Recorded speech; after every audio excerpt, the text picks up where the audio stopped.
Bonjour à toi cher spectateur, et aujourd'hui parlons de Mazinger Z, réalisé par Junji Shimizu. L'histoire c'est celle de Koji qui après avoir raccroché les armes du corps des Mazinger est devenu un grand scientifique. Et en fait alors que Sayaka, qui est un dernier pilote de Mazinger, s'est fait capturer lors d'une attaque au Texas, et ben il va se retrouver, Koji, à devoir retourner dans le corps des Mazinger pour combattre le Dr L qui a décidé une nouvelle fois d'asservir le monde. Alors si vous comprenez pas trop ce que je vous raconte, c'est un petit peu normal. En France, Mazinger, donc c'est une série télé japonaise qui a connu son heure de gloire dans les années 70 au Japon, avec plus de 95 épisodes diffusés. Nous en France, on en a eu 25 qui ont été diffusés. Donc pas beaucoup en fait.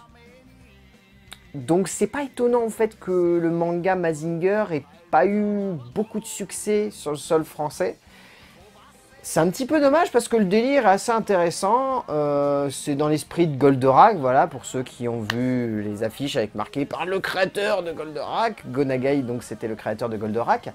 En fait, pour faire simple, parce que je vais pas tergiverser sur ce film, parce que même moi j'y connais pas grand chose sur l'univers de Mazinger et j'ai plutôt aimé le délire, mais voilà. Pour faire simple, si vous êtes fan des animés japonais des années 70 et 80, vous allez surkiffer Mazinger Z. C'est genre un méga trip rétro qui vous prend au trip, qui vous embarque dans une aventure où pendant 1 h 30, on est à fond les ballons, on est accroché à notre fauteuil et on se dit « Waouh, ça dépote !» Donc en soi, c'est du bon délire, ça fonctionne bien, c'est popcorn, c'est fun, c'est divertissant. C'est dans la pure veine de Pacific Rim pour vous donner un genre, c'est du Pacific Rim mais en mode manga. Donc ça pète de tous les côtés, ça gueule, ça envoie des roquettes dans tous les sens, enfin c'est énorme. Mais c'est un délire qui est particulier. Et en un sens, voilà, ça va pas conquérir un très large public. Et voilà, c'est un petit peu toujours compliqué de se parler de ce genre de film. Takahiro Ozawa, donc, qui a adapté l'œuvre de Go Nagai pour le grand écran, il reprend, voilà, dans la pure veine du manga, c'est-à-dire c'est la continuité. Koji a vraiment raccroché les armes et est devenu un scientifique à part entière. Et donc du coup, l'histoire est assez intéressante parce que on peut la prendre en tant que telle, mais on va être un petit peu perdu parce que c'est pas un film qui prend en compte le fait que vous puissiez ne pas connaître du tout le manga. C'est un film qui part du principe que vous connaissez tous le manga, donc du coup, ben, ça s'embête pas à faire des résumés ou à essayer de raccourcir certains trucs. Ça prend des personnages encore en plein milieu de leurs actions, ça rattrape tout ce qui s'est passé avant très rapidement et ensuite, bim, on balance le Dr L, on nous montre qui va servir le monde et Koji va reprendre les armes.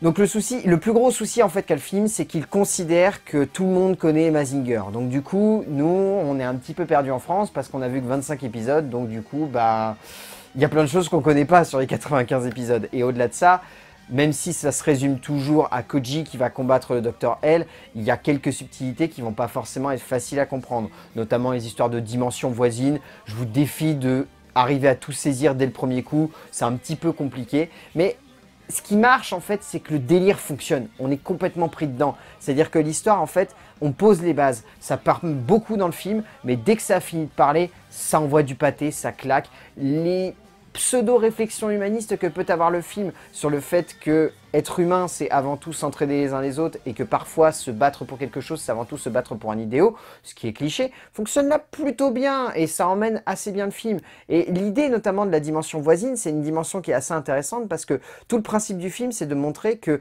les idéaux peuvent être symbolisés par un sentiment, par une émotion. Et donc dans cette dimension, en fait, les choses qui sont retranscrites d'un point de vue visuel, ce sont des émotions qui vont motiver les personnages à se battre pour quelque chose. Et ça, c'est plutôt intéressant la manière avec laquelle c'est amené.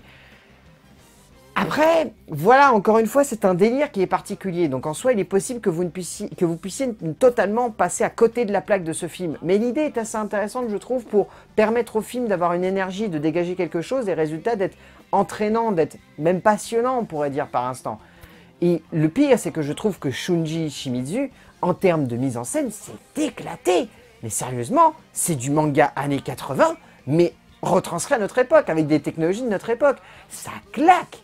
Visuellement, ça claque le film. Il s'éclate, Shimizu. Il en fait des caisses en termes de mise en scène. Ça gueule de tous les côtés quand ils font des attaques. Ça...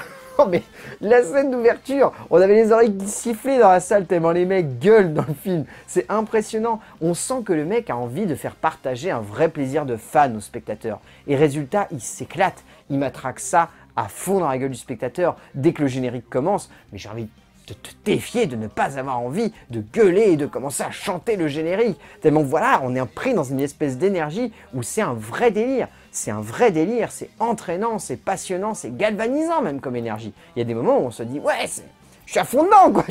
J'ai envie de sauter, j'ai envie de dire, ouais, vas-y, casse-lui la gueule.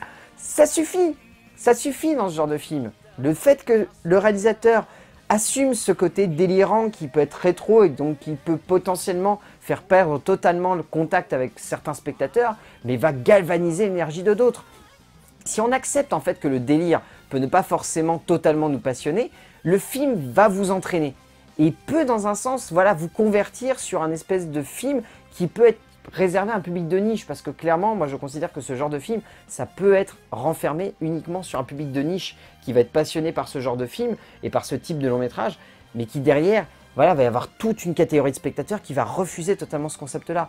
Mais le délire fonctionne, et à partir de là, on peut être entraîné dedans. Même si vous y mettez un petit peu du vôtre et que vous n'aimez pas trop ce genre de truc, vous pouvez aimer ce genre de délire. Et le délire fonctionne parce que les doubleurs japonais, ils vont à fond, ils s'éclatent dans ce qu'ils font. Que ce soit Natsuki Hanae dans le rôle de Koji, qui voilà, est à fond dans ce qu'il dit. Enfin, c'est impressionnant, mais voilà, on sent que les acteurs, ils sont à 2000% accrochés à une barre, et ils sont en train de gueuler leur dialogue, et là-dessus, ça fonctionne vraiment bien. Ou que ce soit Unsho Ishizuka ou Ai Kayano, qui sont vraiment très très bons. Enfin, dans l'ensemble, le casting vocal japonais est vraiment bon. Et au final, Mazinger Z, c'est du bon délire, quoi. C'est un délire qui fonctionne, c'est un délire qui prend au trip. Pour vous donner un ordre d'idée, quand on est rentré dans la salle, on s'attendait un petit peu à un délire en mode Albator, l'adaptation qu'il y a eu il y a quelques années. Moi, je l'avais trouvé Albator très lent et très chiant. Ça n'avait pas vraiment d'intérêt et c'était plutôt convenu. Mazinger Z, dans le genre, ok, il faut connaître le manga, parce que sinon, on est perdu. Mais le délire fonctionne. On se laisse entraîner, on est passionné par les personnages. Et les scènes d'action sont dantesques. Donc à partir de là, Mazinger Z de Junji Shimizu, je vous le conseille parce que on s'éclate devant ce film. Ok, il y a peut-être des subtilités qui vont vous échapper si vous ne connaissez pas le manga, mais on s'éclate et on passe un moment jouissif. Donc, rien que pour ça, je vous le conseille de voir en salle. Et en plus sur grand écran, ça claque les bastons. Clairement. A plus.